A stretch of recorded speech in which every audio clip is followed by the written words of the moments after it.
Good morning, everyone. I am Ying Zheng, the Director of Asian Initiatives at Western Michigan University. I also serve as the Director of Timothy Light Center for Chinese Studies. Welcome to Timothy Light Center's webinar series of Spring 2021. Today's webinar is also co-sponsored by the Great Lakes Chinese Consortium. The consortium and its many activities are supported by 7 universities in the Great Lakes area: Western Michigan University, Michigan State University, Wayne State University, University of Toledo, Cleveland State University, University at Buffalo, and St. Cloud State University.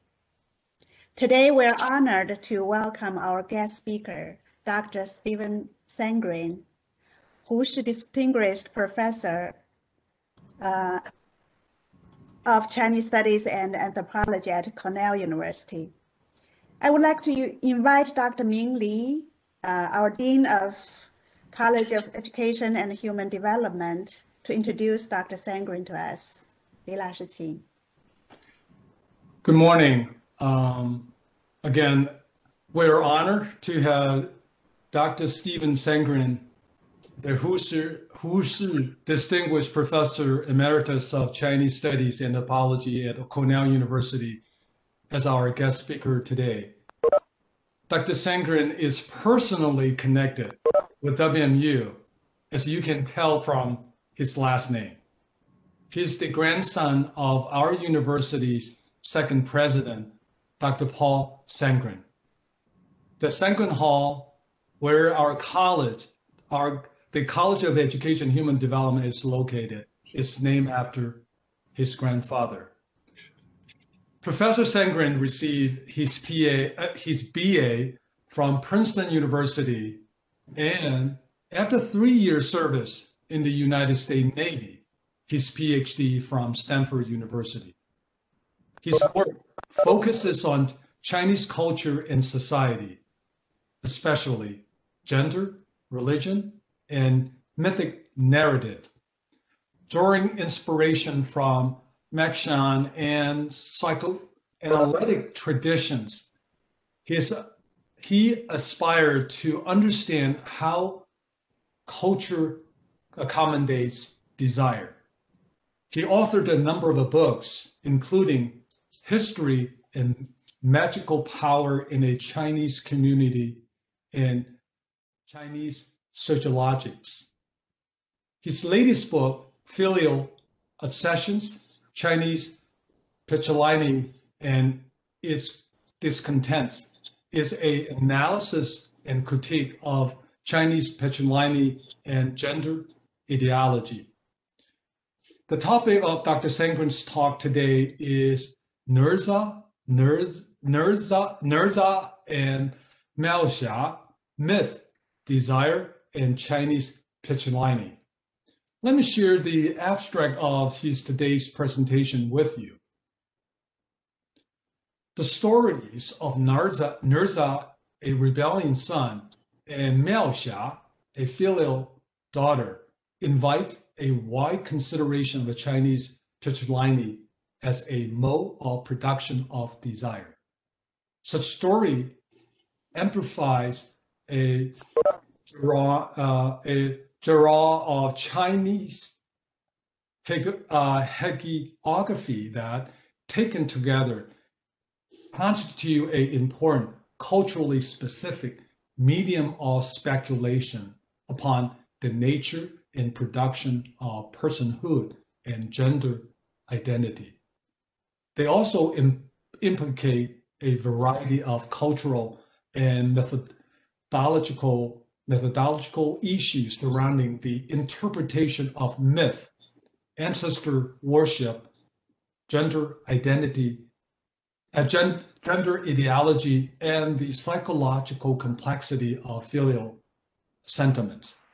Most broadly, their analysis also raises issue of general significance for understanding culture's operations in linking individual desire and culturally specific social arrangements.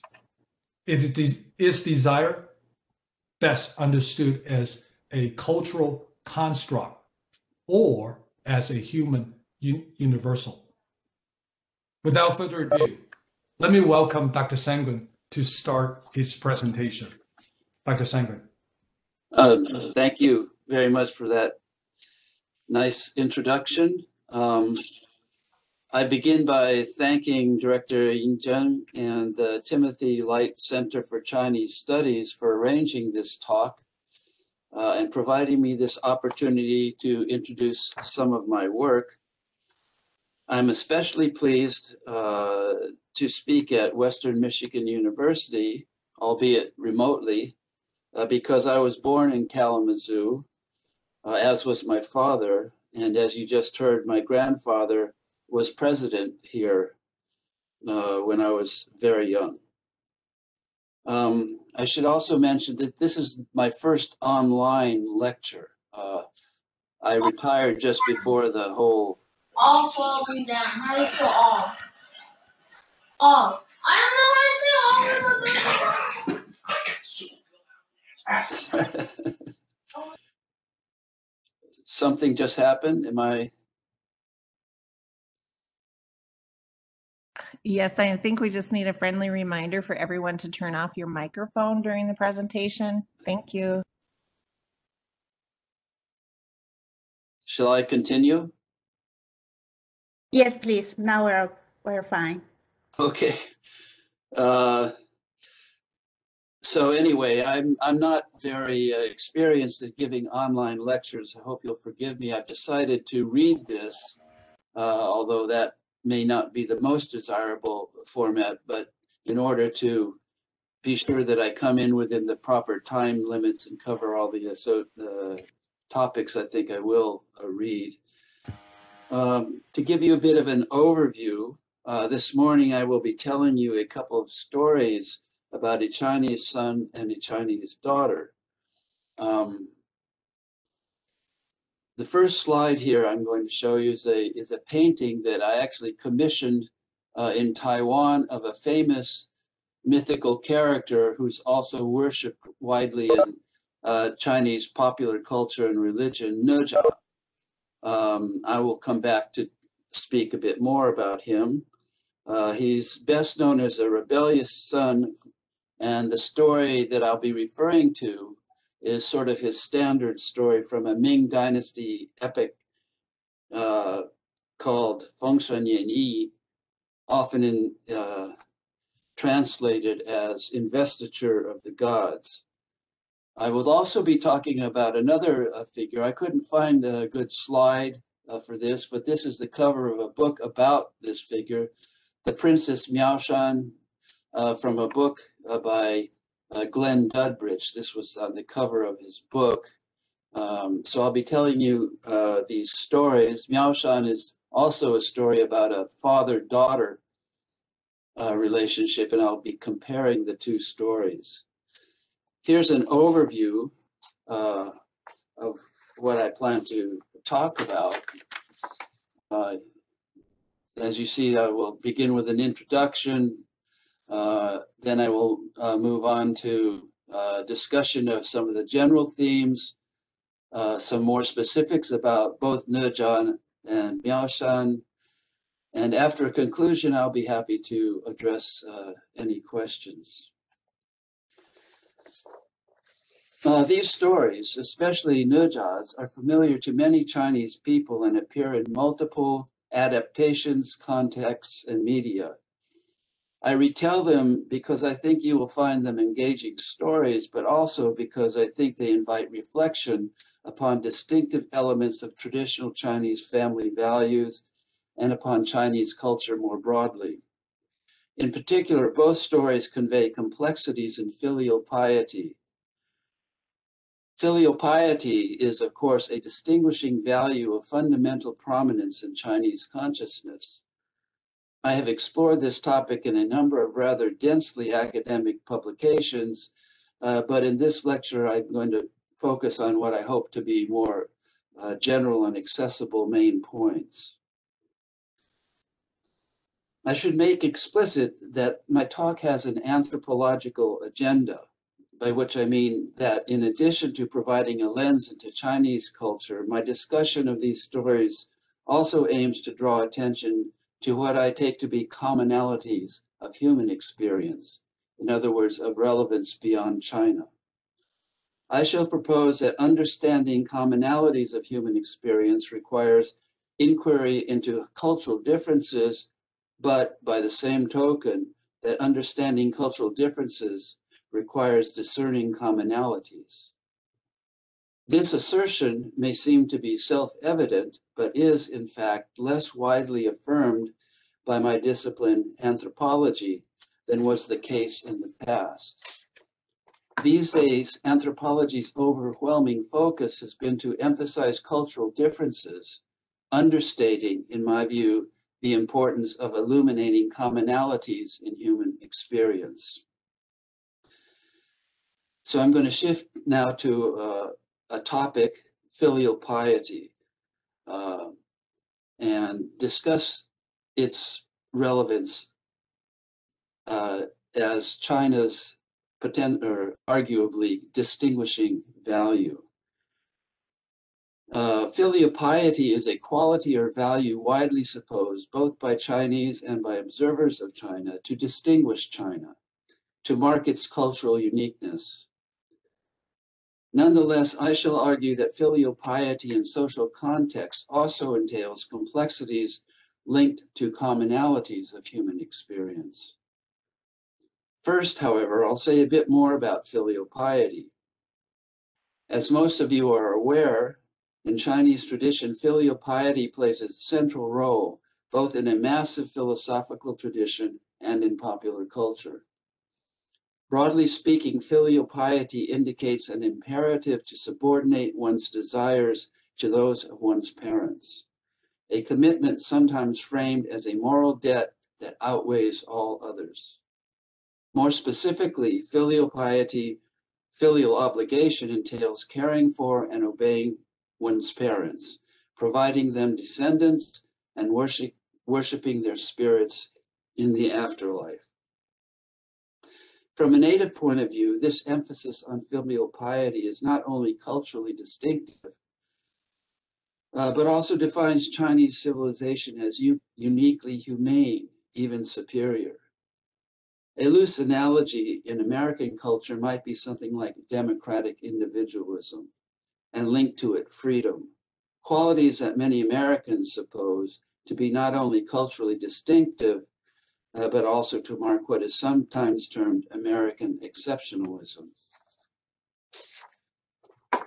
To anticipate, the stories I will tell you complicate the valorization of filial piety by expressing a measure of discontent that plays an important but generally downplayed role in Chinese culture. I choose the term discontent inspired by Sigmund Freud's book, Civilization and Its Discontents.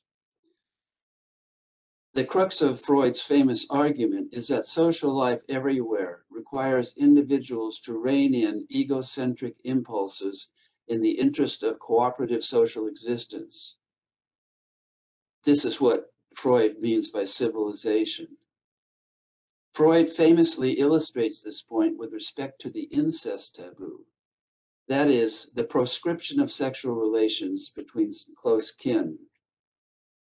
Freud views the incest taboo as a prototypical form of self-denial, buttressed by the so-called Oedipus complex. In popular culture, the notion of an Oedipus complex has come to mean mainly tensions, even rivalry between fathers and sons. Less widely appreciated is Freud's insistence that filial relations between parents and children are marked by what he terms ambivalence. That is to say, Freud argues that the sentiments that characterize filial relations between mothers and fathers and their sons and daughters complexly entail both love and resistances or resentments. At this juncture, I should emphasize that I will be speaking mainly about the culture of, for want of a better term, traditional Chinese families and kinship assumptions, not contemporary China or contemporary Chinese family circumstances. Nonetheless, elements of this tradition continue to exercise an important purchase in contemporary Chinese culture and imagination.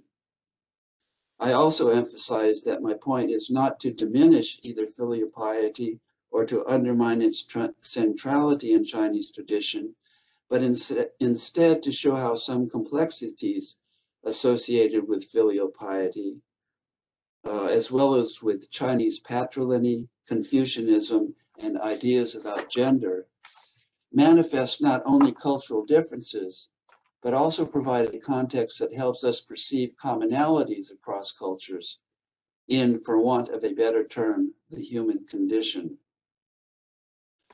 So now I'm going to turn to talk about Nezha, the Chinese superboy that is portrayed in this picture.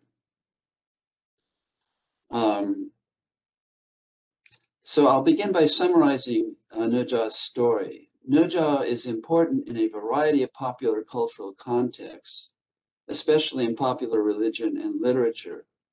The figure of Nezha has an interesting and complex historical trajectory, culminating in several chapters of a Ming Dynasty epic, Investiture of the Gods. In present-day Taiwan and to a lesser degree China, Nezha is widely worshipped as a tricksterish, somewhat unorthodox deity. He also figures in stories for children, movies, television shows, modern literature, and intriguingly, as protagonist in electronic dance performances. Through all of this cultural elaboration, however, the Investiture of the Gods, that is the Ming Dynasty epic that I mentioned, the narrative from Investiture of the Gods continues to define what amounts to his standard hagiography. I'm going to show you now some slides of Nezha's appearance in popular culture, and then I'll return to the story. This is a picture of a famous, well, famous in Taiwan at least, a temple for Nezha in central Taiwanese city called Xinying. This is a possessed by the spirit of Nezha, spirit medium, picture that I took in Singapore at a temple festival. This is a close-up of Nezha's face from a carved image in a temple.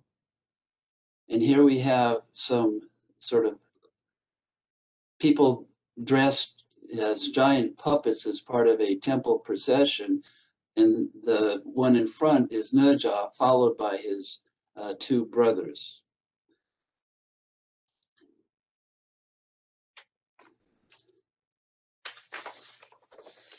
So back to the story. Chinese tradition is replete with stories of heroes who manifest exemplary filial behavior. So Nezha's story is especially memorable for the prominent role it gives to a murderous rivalry between a father and son, a topic that is tensions between father and son that is elsewhere rather infrequent in Chinese popular culture. Sometimes referred to as a Chinese Oedipus, Nezha has in recent years begun to attract some attention from academics. In summary, the story starts with Nezha's mother, who had been inauspiciously pregnant for 3.5 years, when in her dreams a Taoist immortal named Tai Yi visited her in a dream and implanted a luminous spirit jewel into her. Thereafter, she woke up and immediately gave birth to a formless lump of flesh. Her husband, General Li Jing, was hurriedly summoned, whereupon he attacked the monstrous flesh ball with his sword, splitting it open and revealing a tiny but perfectly formed little boy. And here's a picture of that incident from a child's illustrated version of the story. There you see Nezha, the little boy, and his father, who has just split open the flesh ball. Soon after Nezha's birth, his parents are visited by Tai, the same Taoist immortal who had visited his mother in the dream. In my interpretation, Tai is a sort of fairy godfather for Nezha. And Tai bestows upon Nezha his name and agrees to tutor him as a disciple. As a child, Nezha manifests both a mischievous character and astonishing supernatural powers, and comes into conflict with a succession of demonic beings. He defeats them all, most notably slaying the son of the Dragon King of the Eastern Sea. And later on, he actually gets into a fight with the Dragon King of the Eastern Sea. And here we see a painting of Nezha attacking the Dragon King. Eventually, the Dragon King comes to General Li Jing, that is Nezha's father, and demands justice and threatens divine retribution for Nezha's transgressions. Up till this point in the tale, Nezha's transgressions are portrayed, at least justifiable to some degree, as self-defense. But Nezha's father, Li Jing, the general, seems to agree with Nezha's persecutors and makes little effort to defend Nezha. Consequently, in an act portrayed in the story as a supremely filial gesture, Nezha saves his parents from punishment by taking his own life and returning his body to them. He commits suicide to save his parents. But the story doesn't end there. Recall that Nezha has an identity as what's called an eternal spirit jewel. His spirit flies to his mentor, Tai, the fairy godfather, who instructs Nezha to haunt his mother's dreams and to instruct his mother, in turn, to have a temple and images erected to worship him. Against her husband's wishes, Nezha's mother has the temple secretly built, and the temple proves especially efficacious, meaning it answers the prayers of all those who come and beseech blessings. This efficaciousness manifests Nezha's power and attracts many worshippers. But General Li Jing, Nezha's father, on patrol with his soldiers, discovers the temple and in a rage destroys the temple and Nezha's images. And this is a picture, probably a Qing dynasty painting of Li Jing attacking Nezha's temple. I'll note in an aside here that this episode where Nezha's temple is being attacked by his father can also be construed as an attempt by Li Jing to kill his son, or at least his son's spirit. Back to the story. Once again, Nezha's spirit flies to his mentor, Tai, who consoles Nezha and reproaches Li Jing. After all, Nezha had returned his body to his parents, thereby severing his filial bonds. Employing Taoist magic, Tai fashions Nezha a new and supremely powerful body from parts of a lotus flower. And here we see Nezha re-emerging from the lotus flower with a new body. And his new body is a very special body. And here's a picture of Nezha after his body has been reconstituted. He's astride his sort of signature wind fire wheels. You see him sort of standing on these wind fire wheels. These wind fire wheels enable Nezha to fly across all the levels of the cosmos at super speed. Nezha immediately flies off in an enraged pursuit of his father, Li Jing. After several narrow escapes, Li Jing is protected from further attacks from Nezha when another Taoist immortal provides Li Jing with a magical golden pagoda with which to burn Nezha into submission. And here we see Nezha being burned to submission in the golden pagoda. The tale's denouement is marked by Nezha's forced recognition of Li Jing as father. In other words, against his will, being burned into submission, Nezha finally recognizes that Li Jing is his father. Now, I have, quite substantially abbreviated the story here, but I want to nonetheless turn to provide some taste for the kinds of interpretation that this story has invited. I shall propose briefly here a few of what I understand to be especially interesting inferences. First, note that among several patriarchal figures, two stand out in interesting contrast. On the one hand, Li Jing, Nezha's, so to speak, real-world father, for the most part personifies the father as instrument of social discipline, concerned mainly with enforcing Nezha's compliance with the norms of society and with Li Jing's own authority. On the other hand, Tai Yi is, in effect, a fairy godfather who responds to Nezha's desire by providing nearly omnipotent powers. In these two figures, one sees the embodiment of two somewhat contradictory paternal roles: the father as nurturing mentor and the father as embodiment of socially imposed constraint or discipline. Both elements are lauded in Confucian philosophy, but Chinese patriarchal institutions generally emphasize the latter, the father as authority figure.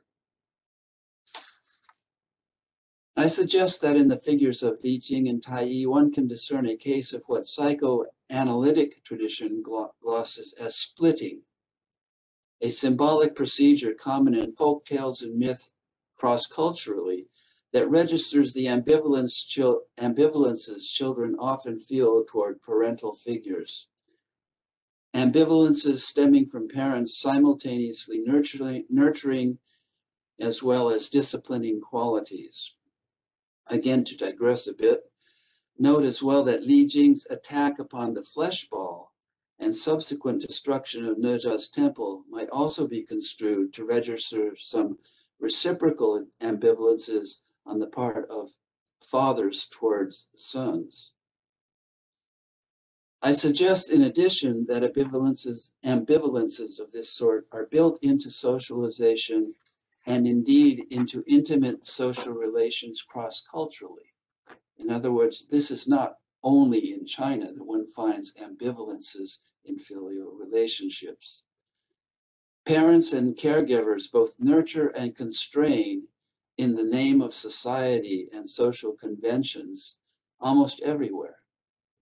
Moreover, children everywhere must learn to accommodate the desires of others. Such accommodation entails reining in our most egocentric and selfish impulses. Among the most important social others who must be accommodated are, often but not exclusively, a child's parents. From this vantage, filial piety can be viewed as a culturally distinctive variant of a human social imperative. However, Freud, among many others, reminds us that this accommodation is never complete. People never entirely forswear the wish that accommodation were unnecessary, that we could allow free rein to pursue our egocentric impulses unencumbered by social constraints. Nezha can be seen to personify this desire, but his biography proclaims, in effect, society's right to tame, if not to eliminate it. I move now to discuss the companion story about the Princess Miaoshan. Foregoing a vexed father-daughter relationship, the story provides an interesting parallel to that of Nezha. Like the Nezha story, the legend of Miaoshan possesses an interesting historical trajectory. But unlike Nezha, there's no clearly identifiable standard version of the tale. In Nezha's case, the standard version that I've been invoking is from the Ming Dynasty epic Fengshen Yi.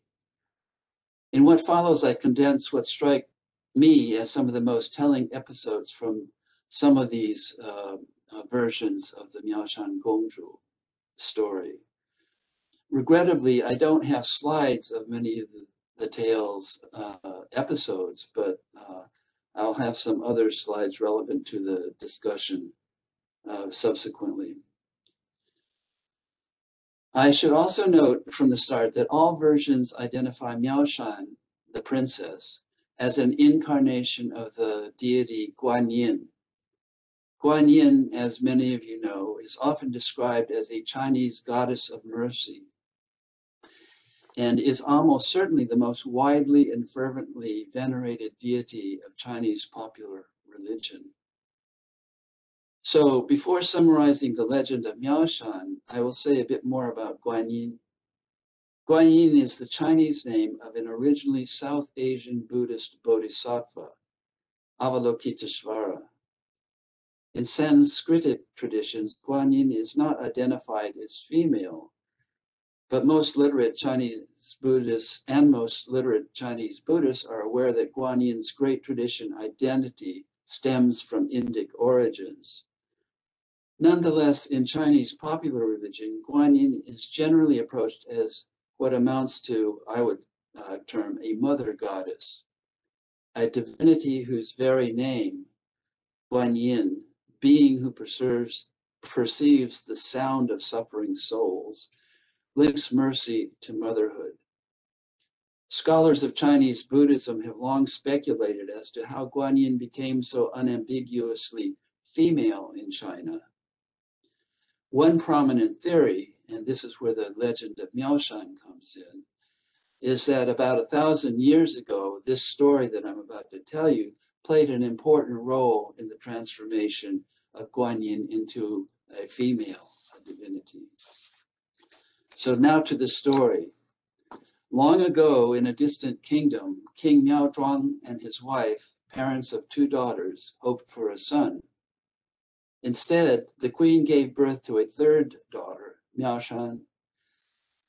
The princess proved to be an intelligent and delightful child, precociously drawn to Buddhist study and self-cultivation. Approaching marriageable age, she resisted her father's intention to marry her to a suitable husband. In her studies, Miaoshan had learned that sex, marriage, and motherhood all entailed defilements that would disqualify her from her hope to attain salvation and to become a bodhisattva. Now, an aside, I should note that this issue of defilement associated with female procreative powers is a crucial premise of the story, and it's not unique to Buddhism. It is also a phenomenon that crops up with astonishing regularity cross-culturally, especially in patrilineal patriarchal societies. So, against her father's wishes, Miaoshan refuses to marry. Again, an aside. Note that such disobedience is widely understood in Chinese context to be unfilial. One should obey one's parents. Although in the case of Miaoshan, because of her fervent religious convictions, there's ambiguity in terms of how one would judge this refusal. What follows in the tale takes a number of different paths in the development, but I will focus on some frequently key elements. Miaoshan's father banishes her to a nunnery where he hopes she will relent and agree to marry. But she persists in her refusal, so her father destroys the nunnery and kills the nuns, Buddhist nuns. In some versions, Miaoshan's spirit subsequently sojourns in hell, where her true identity as the Bodhisattva Guanyin is revealed.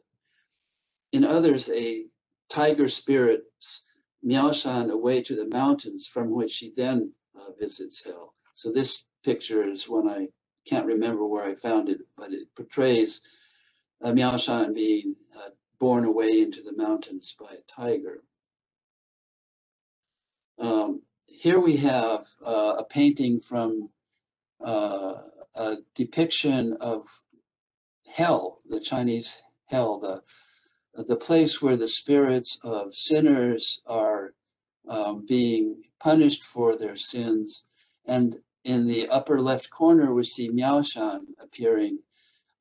This is her sojourn in hell, where she sort of saves the spirits in hell and leads them to their reincarnation and salvation. And then the next slide is a close-up of Miaoshan saving the spirits in hell. So while in hell, Guanyin bestows her blessings and salvation upon the lonely spirits imprisoned there. I'll note again as an aside that this episode aligns nicely to Guanyin's role in Chinese popular religion, especially in universal salvation rites, pudu, performed during the 7th lunar month. This is the so-called Ghosts Festival, when the spirits of the underworld, the domain of yin, are given a provisional pass to visit the world of the living, the young world.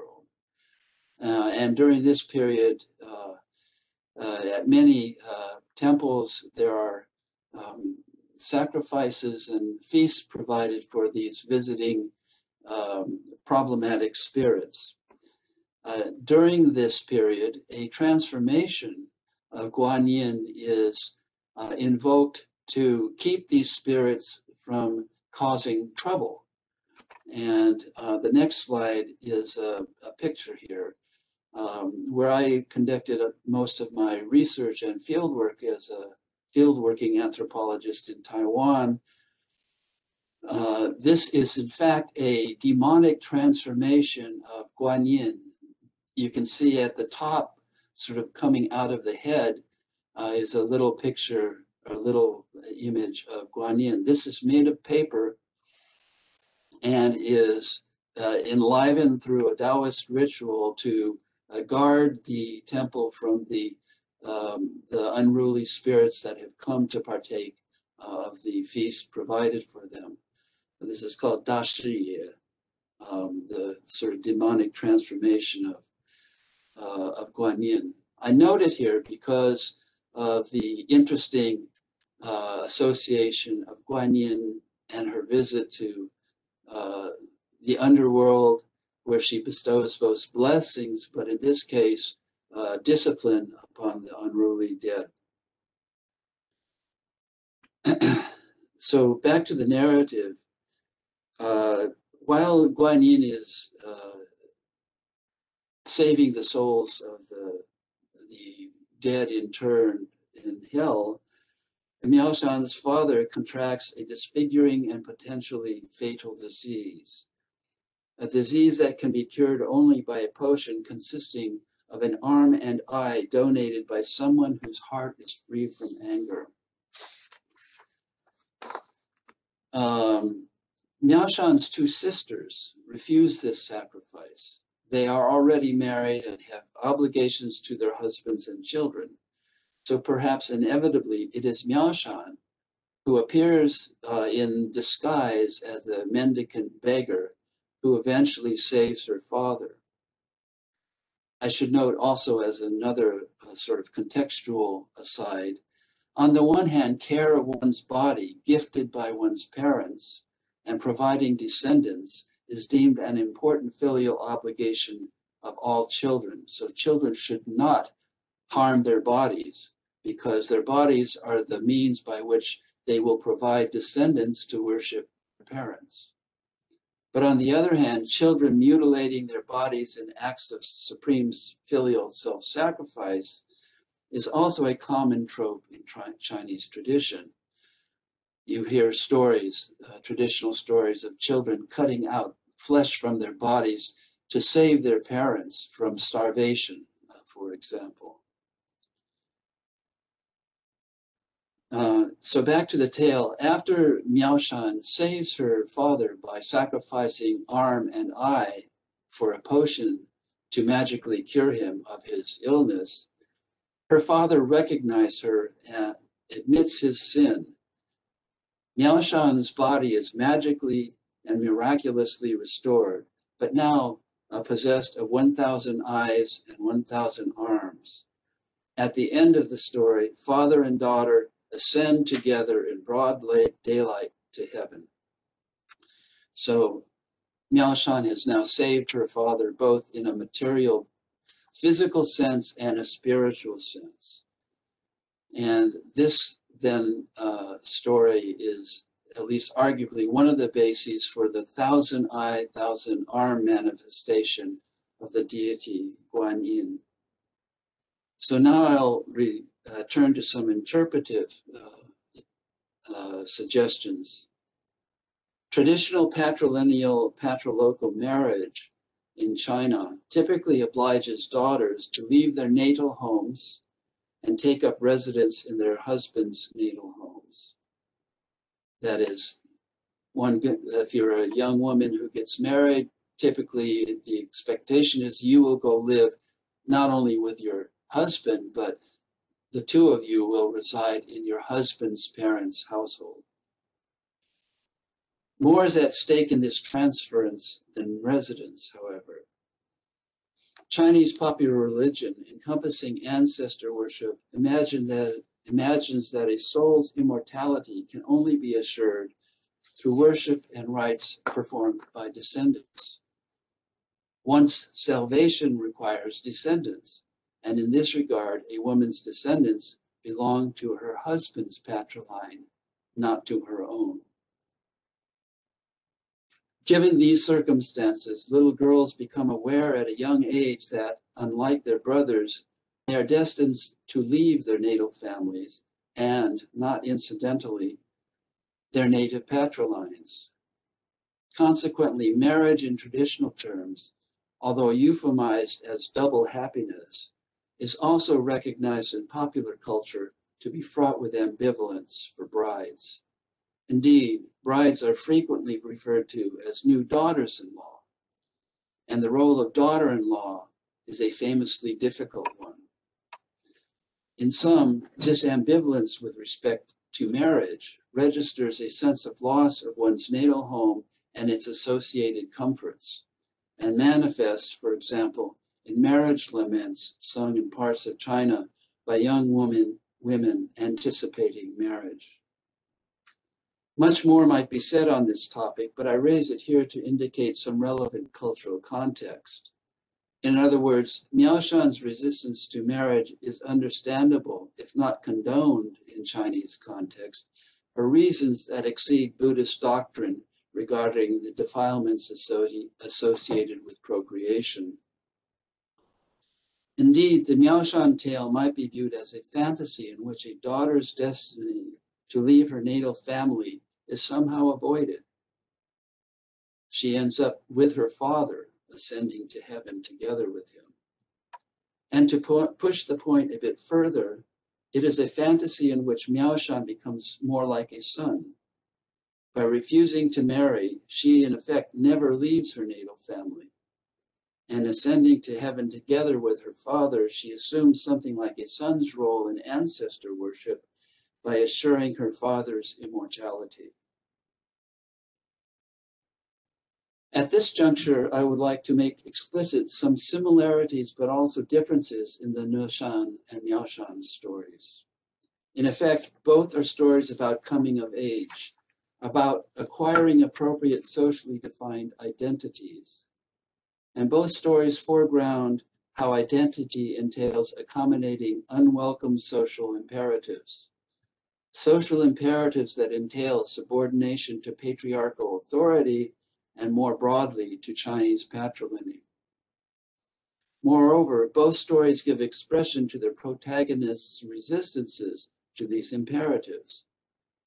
hence my invocation of the term discontents that I associated here with Patriliny. But differences in the stories are also illuminating, mainly because these differences register how Chinese patriliny affects sons and daughters very differently. And relatedly, these differences suggest that filial piety too, both as value and as sentiment, is experienced differently by sons and by daughters. In this regard, note that recognition, an important accoutrement of identity, figures importantly in both stories. In the case of Miaoshan, her filial sacrifice forces her father to recognize her, both in the sense of seeing who she really is and accepting her claim to autonomy, and implicitly her claim to legitimate connection to her natal family. In the case of Nezha, his mentor, Tai forces him to forswear his primal narcissism and to submit to claims of social obligation. In other words, to Chinese patrimony, by recognizing his father, Li Jing, as his father. In both instances, recognition is implicated in a dialectic of autonomy and accommodating the desires of others. But the realities of Chinese patrilineage foreground these circumstances differently. Miaoshan struggles to acquire recognition from a system that excludes her from the natal family, whereas Nezha struggles to assert his own autonomy from a system, patriarchal authority, from which he cannot escape. So I turn now to my conclusions, which will be brief. I began today with an invocation of anthropology, in particular its dual nature, both as a humanistic and social scientific endeavor. So I hope appropriately to conclude with an admonition for anthropology. In emphasizing how important cultural differences are for understanding human experience, we anthropologists are at risk of shortchanging appreciation of our common humanity. In this discussion of Miaoshan and Nezha, exotic tales from another time and culture, I've attempted to highlight experiences common to human beings everywhere. On the one hand, socialization is always socialization to a culturally particular set of circumstances. But on the other hand, socialization, the assumption of culturally appropriate identifications, everywhere and inevitably entails psychic costs and accommodating to constraints. And confronting these costs and constraints, I suggest, inevitably inspires discontents and fantasies that such constraints and costs might be avoided. Perhaps foremost among these extant realities is the fact that others possess desires of their own to which all must accommodate. What I have just termed extant realities include, in the cases of Miaoshan and Nezha, the Chinese family system and the moral valuation of filial piety. But as the stories evocatively convey, cultural difference confronts sons and daughters very differently. Yet the stories are intelligible, I argue, because once one understands the relevantly culturally specific realities at play, in the Chinese case, the institutionalization of patrilineal kinship institutions, it is not so difficult to understand the protagonist's existential dilemmas and their affective responses. In other words, human beings everywhere desire both self-possession or autonomy and, relatedly, recognition of their distinctive personhood, maybe even their singularity. And by the same token, human beings everywhere also must accommodate the constraints exercised by the fact that other people possess individual-centered desires of their own. So that concludes my prepared remarks. Thank you, and I'm open to questions at this juncture.